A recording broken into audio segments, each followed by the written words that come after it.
चलिए हेलो दोस्तों, स्वागत है आप सभी का।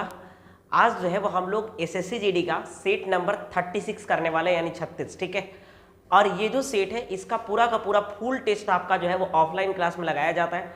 ऑनलाइन में जो है यहाँ पर हम लोग मैथ्स का केवल ये 20 क्वेश्चन को डिस्कस करेंगे। काफ़ी बेहतरीन रहने वाला है ये टेस्ट, पूरा का पूरा ये जो 20 क्वेश्चन है सेट नंबर 36 का।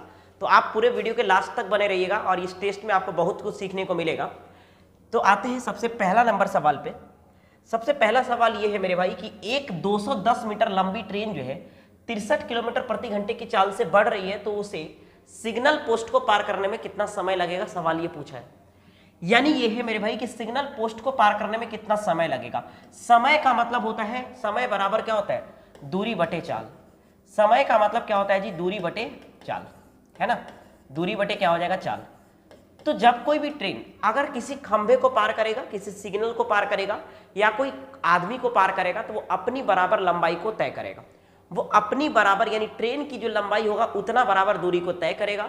तो दूरी यहां पर वही होगा जो ट्रेन की लंबाई होगा। ट्रेन की लंबाई है 210 मीटर, तो दूरी भी हो जाएगा 210 मीटर। चाल कितना है जी, 63 किलोमीटर प्रति घंटा। ध्यान ये देने वाली बात है कि यहाँ 63 किलोमीटर में है, यहाँ मीटर में है। तो किलोमीटर प्रति घंटा को मीटर प्रति सेकंड में चेंज करने के लिए, किलोमीटर प्रति घंटे को अगर आप मीटर प्रति सेकंड में चेंज करना चाहते हैं तो इसके लिए आपको क्या करना पड़ेगा सर, 5/18 से गुना करना पड़ेगा। अगर आप मीटर प्रति सेकंड को किलोमीटर प्रति घंटे में चेंज करना चाहते हैं, मीटर प्रति सेकंड को किलोमीटर प्रति घंटे में चेंज करना चाहते हैं, तो आपको 18/5 से गुना करना पड़ेगा। तो यहाँ पर 5/18 से गुना कर लेंगे, 5/18 से गुना कर लेंगे, ठीक है ना।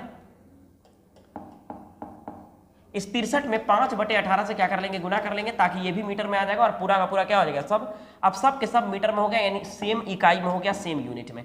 तो ये हो जाएगा कितना, ये 18 चला जाएगा ऊपर, ये कितना हो जाएगा जी, 18 चला जाएगा ऊपर, 210 गुने 18 और बटे कितना हो जाएगा, 63 गुने 5, है ना। तो ये हो जाएगा 9 दूना 18, 9 सते 63 और 7 तेरे 21 और 5 36। तो कितना हो जाएगा, 6 दूना 12 सेकंड, और ये हो जाएगा आपका ऑप्शन ए यहाँ पे, ठीक है ना। आसान सवाल था। आगे बढ़ते हैं दूसरा नंबर पे। कह रहा है कि एक नाव अनुप्रवाह में 10 घंटे में 24 किलोमीटर दूरी तय करती है और यही दूरी प्रति प्रवाह तय करने में उसे 2 घंटे अधिक लगते हैं। तो शांत जल में नाव की चाल क्या है। अच्छा सवाल है भाई, कैसे करेंगे इस सवाल को। सवाल ये कह रहा है कि शांत जल में नाव की चाल। एक नाव अनुप्रवाह, अनुप्रवाह का मतलब क्या होता है, अनुप्रवाह का मतलब होता है मेरे भाई कि धारा की विपरीत दिशा में, धारा अगर इधर चल रहा है तो इसके विपरीत दिशा में चलेंगे तो वो अनुप्रवाह कहलाता है।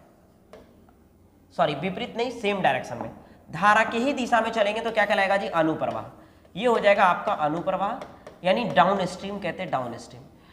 प्रति प्रवाह का मतलब है कि जिधर धारा जा रहा है उसके उल्टा चलेंगे तो वो प्रति प्रवाह है, जिसे हम अपस्ट्रीम के नाम से जानते हैं। तो यहां पर क्या है कि कोई कार जो है, कोई कार कह रहे हैं, एक नाव जो है वो 10 घंटे में 24 किलोमीटर की दूरी जाता है।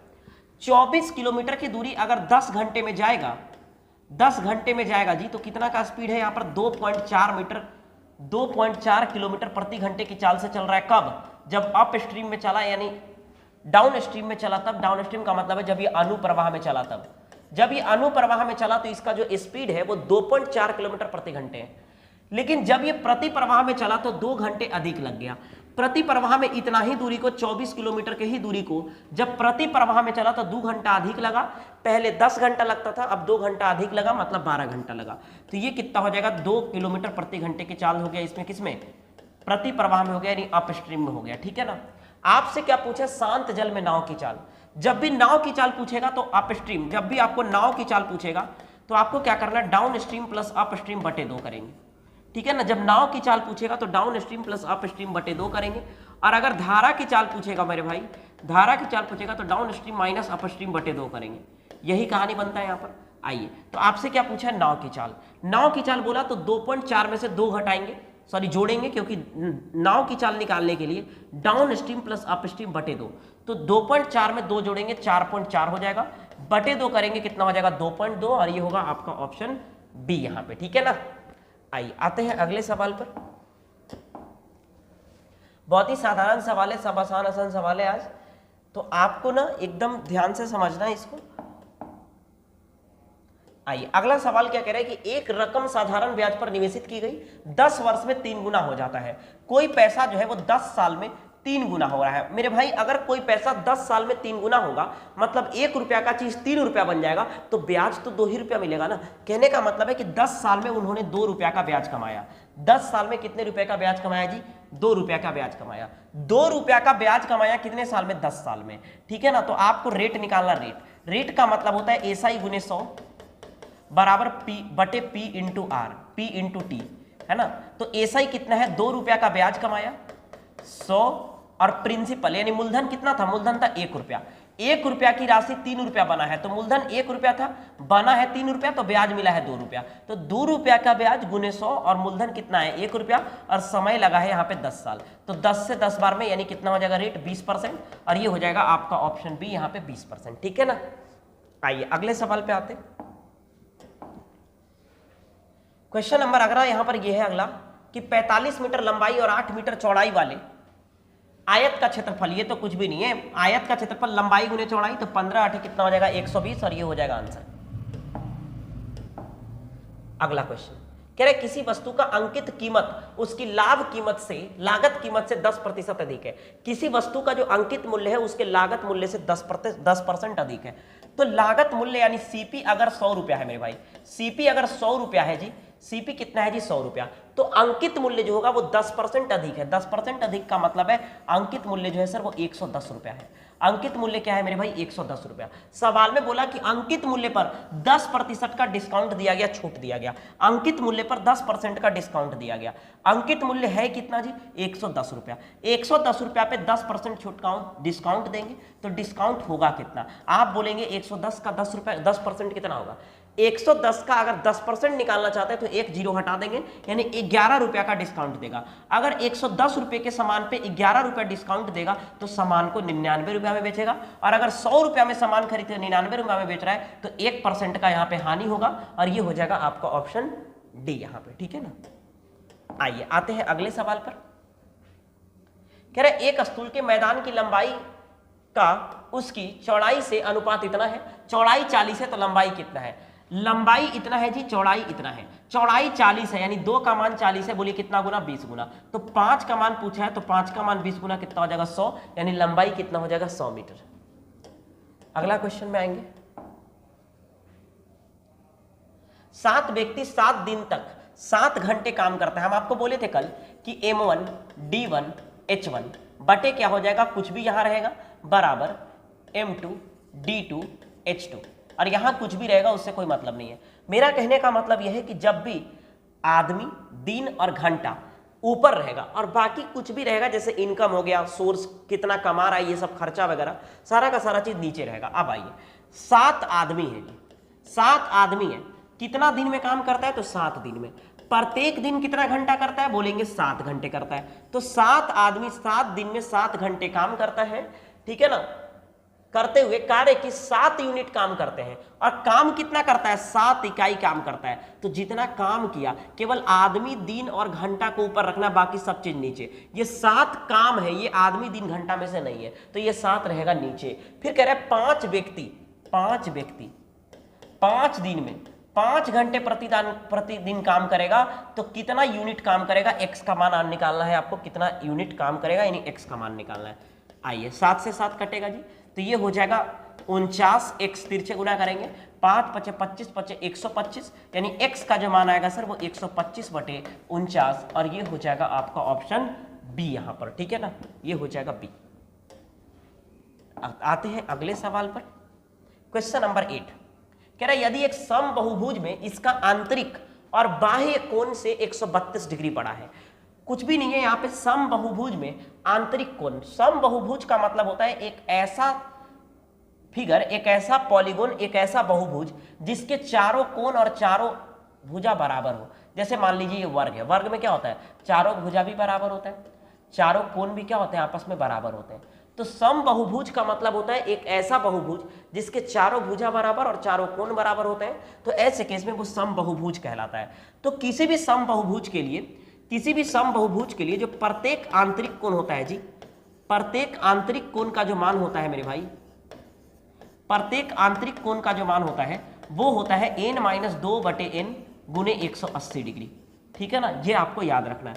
प्रत्येक बाह्य कोण का जो मान होता है, प्रत्येक बाह्य कोण का जो मान होता है वो होता है मेरे भाई 360/n डिग्री। 360/n, ये n क्या है जी?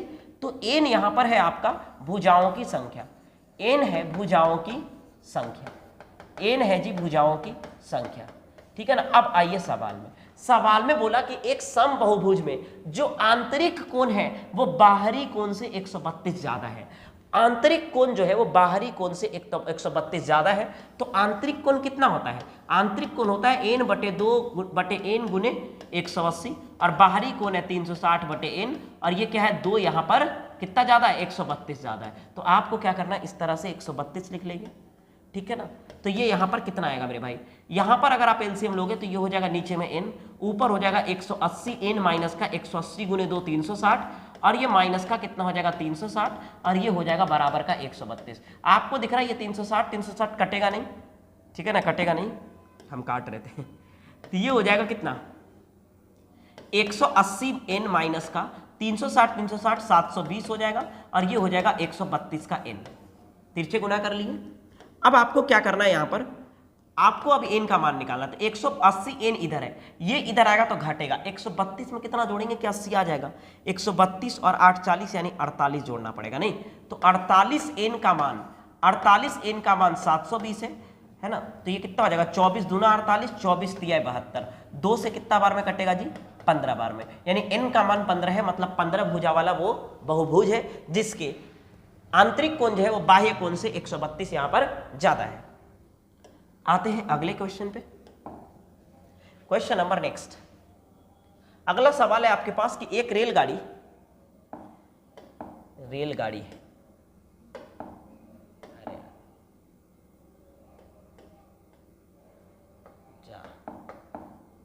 हाँ, एक रेलगाड़ी हावड़ा से बंडेल तक 20 किलोमीटर प्रति घंटे की औसत गति से जाती है और 30 किलोमीटर प्रति घंटे की औसत गति से वापस आती है।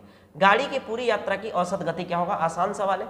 इसके लिए हम आपको एक तरीका बताते हैं कि जैसे मान लीजिए कि ये कोई दूरी है, इस दूरी को अगर एक निश्चित दूरी d है, इस d दूरी को अगर कोई आदमी x किलोमीटर प्रति घंटे की चाल से जाता है, x किलोमीटर प्रति घंटे की चाल से जाता है और उधर से इसी दूरी को y किलोमीटर प्रति घंटे की चाल से आ रहा है, तो पूरी यात्रा का जो औसत चाल होता है, पूरी यात्रा का जो औसत चाल होता है जी, पूरी यात्रा का जो औसत चाल होता है वो होता है 2xy/x + y, 2xy/x + y।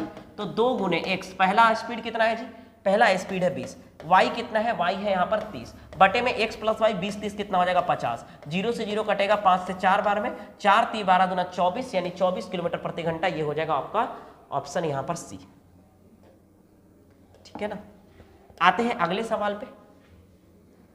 Salim ने 5750 रुपया मूल्य की सब्जियों को भारी वर्षा के कारण 4500 रुपये में बेचना पड़ा तो उसको हानि हो गया। सही बात है, हानि होगा। सलीम जो है वो 5750 रुपये का सब्जी खरीदा, उसको मतलब पानी हो गया, वर्षा हो गया तो 4500 में बेचना पड़ गया, तो उसको कितना का घाटा लग गया? आप बोलेंगे 4500 और 5750 में कितना का अंतर है? तो बोलेंगे 1250 रुपया का अंतर है। 1250 रुपया का हानि हो गया, कितने रुपए पर जी? तो 5750 रुपया में पहले वो खरीदा था, गुने 100 करेंगे परसेंटेज निकालने के लिए, 1 0 से ये कट जाएगा, 5 से कटेगा 2 बार में, 5 से कटेगा 5, 115 है ना। अब ये 115 से कटेगा क्या?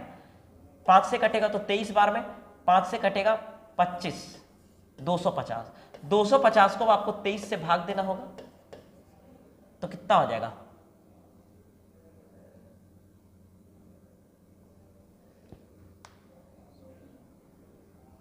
तो ये हो जाएगा 9 बार में शायद जाएगा ना, नहीं ये तो एक ही बार में तो ठीक तो हो रहा है यहाँ पे, एक बार में जाएगा कितना? लेकिन एक तो आंसर नहीं है यहाँ पे, कहीं गलती हुआ क्या? सलीम को 5750 रुपए की मूल्य की सब्जियों को भारी वर्षा के कारण 4500 रुपये में बेचना पड़ा। 4500 और 5700 में जो अंतर है वो 1250 रुपये का अंतर है, 1250 रुपये का। कितने रुपए की सब्जी थी जी? 5750 रुपये का।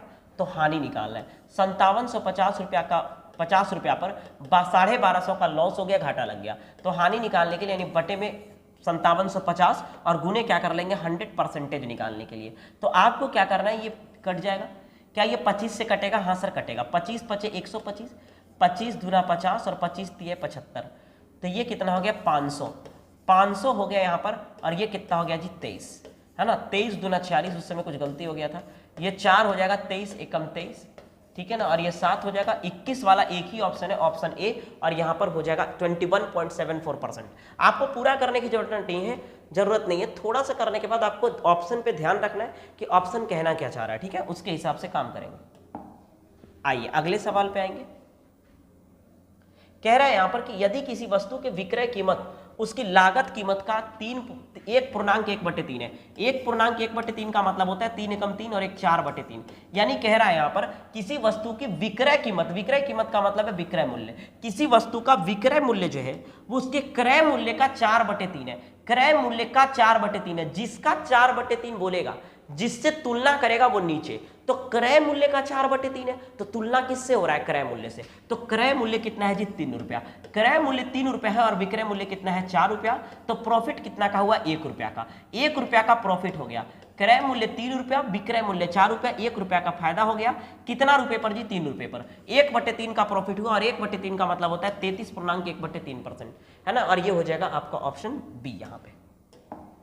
आइए आते हैं अगले सवाल पे। कह रहे एक कक्षा के 2 सेक्शन है जिसमें 20 और 30 विद्यार्थी हैं। इन सेक्शन में उत्तीर्ण विद्यार्थियों की प्रतिशत 80% और 7% है।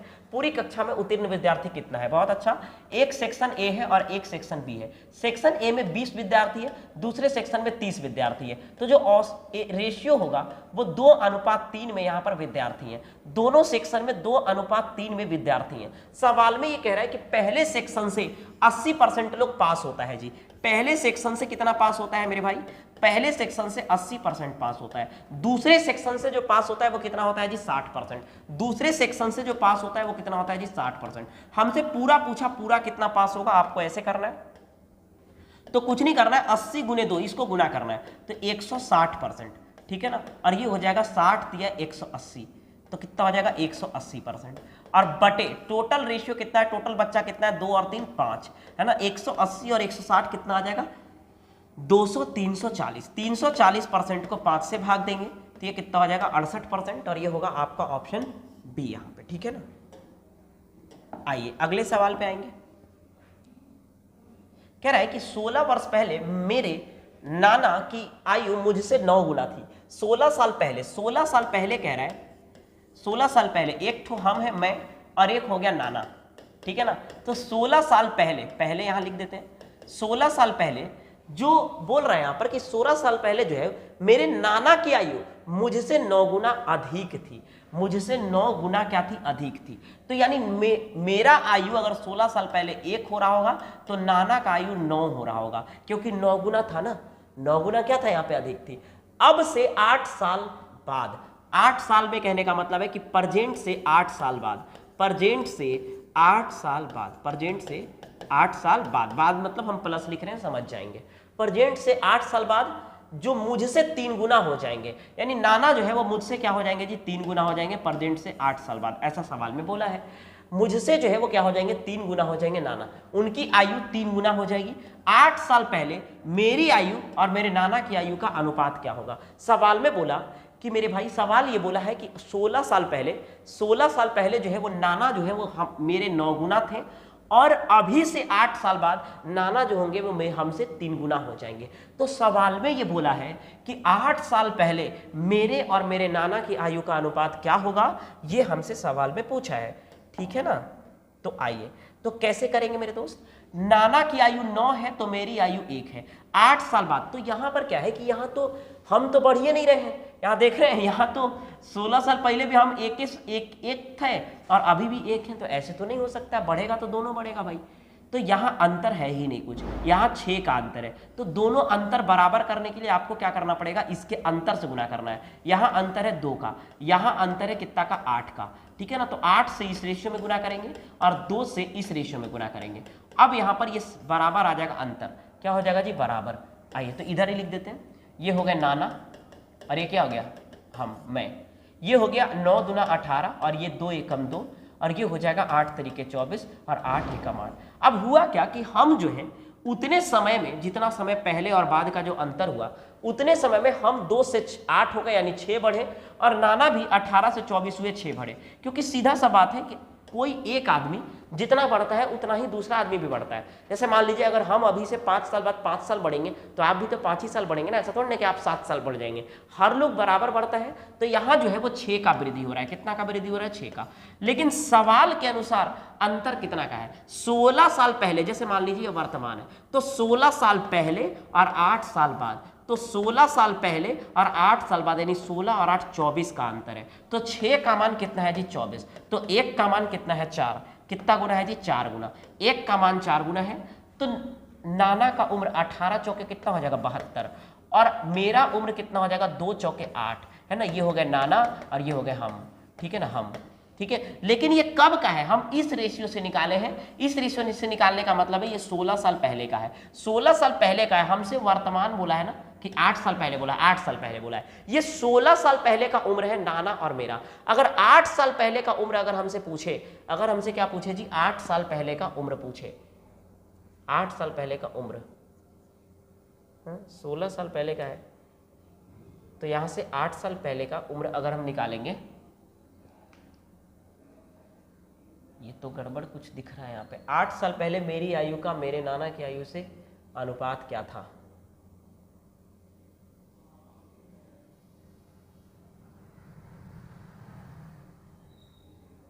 एक मिनट, ये हो गया 1, ये इतना हो गया,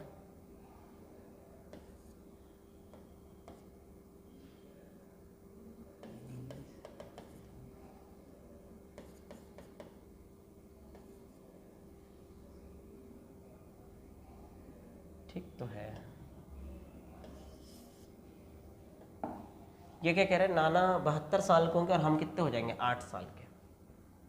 तो 8 साल पहले मेरी आयु का मेरे नाना के अनुपात क्या होगा?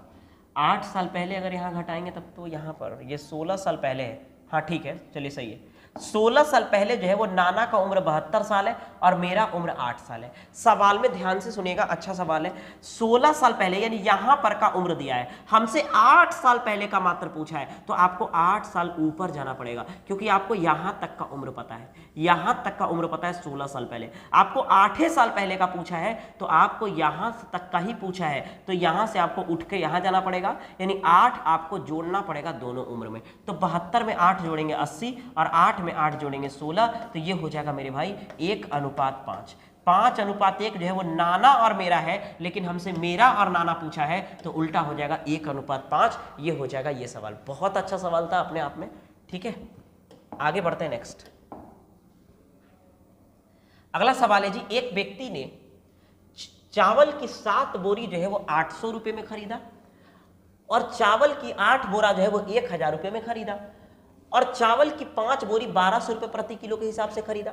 तो चावल की 1 बोरी के औसत कितना हो जाएगा यहाँ पे? अच्छा है, कोई दिक्कत नहीं है। यहाँ पे एक व्यक्ति ने चावल की 7 बोरी 800 रुपये के हिसाब से खरीदा। चावल की 7 बोरी खरीदा, 8 बोरी खरीदा और कितना? 5 बोरा। तो चावल का 7 बोरा 800 रुपये के हिसाब से खरीदा, तो 8 सते 5600 रुपया तो उस 7 बोरा खरीदने में लगा दिया, ठीक है। 8 बोरा जो है वो 1000 रुपये के खरीदा, तो 8000 रुपया तो 8 बोरा खरीदने में लगा दिया और 5 बोरा 1200 रुपये के हिसाब से खरीदा तो 6000 रुपया यहाँ लगा दिया। तो ये टोटल कितना रुपया लगा दिया? 8 6 14 पास 19600। 19600 रुपया में वो कितना बोरा खरीदा है जी? 7 बोरा, 8 बोरा, 15 बोरा और 4 कितना हो जाएगा? 19 बोरा। तो ये कितना हो जाएगा? 19 नहीं 190, 19 से कम 19, 0 आएगा तो कितना हो जाएगा? 19 से 57 और 3, 7 8 15 और 5, अच्छा सॉरी यार, ये 7 बोरा 8 बोरा 15 बोरा और 5 बोरा इधर, यानी कितना आ जाएगा? 20 बोरा। तो 1 0 से 1 0 कटेगा, 2 से कितना हो जाएगा? 2 9 18, 2 8 16, यानी 980 रुपये प्रति बोरा उसको पड़ा है यहाँ पर, ठीक है ना। आइए अगले सवाल पर आएंगे। क्वेश्चन नंबर 15 कह रहा है कि एक वर्ग का क्षेत्रफल 100 मीटर स्क्वायर है, तो वर्ग का परिमाप बताइए। कोई दिक्कत नहीं, क्षेत्रफल बराबर भुजा स्क्वायर, क्षेत्रफल बराबर ए स्क्वायर, तो ए स्क्वायर का मान 100 है तो भुजा जो हो जाएगा वो 10 हो जाएगा, भुजा हो जाएगा 10। अब वर्ग का जो परिमाप होता है जी वो होता है 4 गुने भुजा, तो 4 गुने भुजा करेंगे तो 10 चौक कितना हो जाएगा? 40, और ये आंसर है ऑप्शन डी यहाँ पे, ठीक है ना।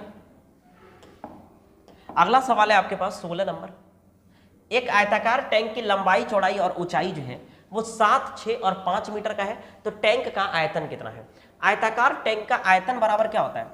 आयतन बराबर क्या होता है जी? आयतन बराबर होता है जी लंबाई गुने चौड़ाई गुने ऊंचाई, है ना। तो बस आपको कुछ नहीं करना है, लंबाई चौड़ाई ऊंचाई गुना कर लेंगे, 7 गुने 6 गुने 5, 7 गुने 6 गुने 5, है ना। तो 7 छक 42, 42 पचे कितना हो जाएगा? 210, और ये हो जाएगा आपका ऑप्शन बी यहाँ पे, ठीक है ना। आइए अगले सवाल पे आएंगे। अगला क्वेश्चन ये कह रहा है कि एक त्रिभुज में एक वृत्त खींचा जाता है। एक त्रिभुज में एक वृत्त खींचा जाता है, तो इस त्रिभुज में वृत्त की कितनी स्पर्श रेखाएं हैं? मान लीजिए मेरे पास एक त्रिभुज है और मेरे पास ये टेक्नोलॉजी भी है। कहाँ गया टेक्नोलॉजी? नहीं दिख रहा है चलिए, टेक्नोलॉजी का इस्तेमाल अभी नहीं हो सकता। एक त्रिभुज है मेरे पास। अब ये त्रिभुज जो है, इस त्रिभुज में एक सर्कल बनाया गया, एक इस तरह से वृत्त बना दिया गया। ये भाई वृत्त गड़बड़ा गया, वृत्त पूरा गोल नहीं बन रहा।